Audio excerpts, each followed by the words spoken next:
In meno di 24 ore i carabinieri hanno chiuso il cerchio attorno al presunto autore della rapina all'Aliper di Monselice. Si tratta della terza avvenuta in pochi giorni nel territorio padovano, considerando prima quella avvenuta all'Ali di via Tre Garofani a Padova e poi al Prix di Piombino Dese.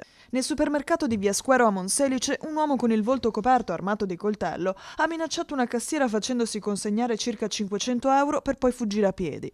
Da subito sono scattate le indagini dei carabinieri di Abano Terme e Monselice, supportate dalla polizia locale. Le indagini delle telecamere di videosorveglianza comunali e private hanno permesso agli investigatori di ricostruire passo dopo passo il percorso del rapinatore, dall'uscita da un affittacamere del centro storico all'arrivo del supermercato fino alla fuga.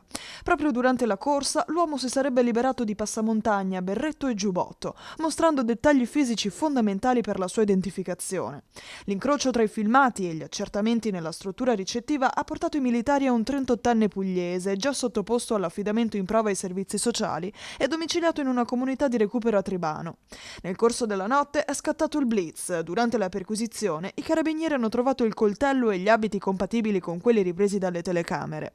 L'uomo, ritenuto responsabile anche di 2 precedenti rapine, prima al Val Fortuna della stazione ferroviaria e poi al negozio Tigotà di Conselve, è stato fermato e portato nel carcere di Padova.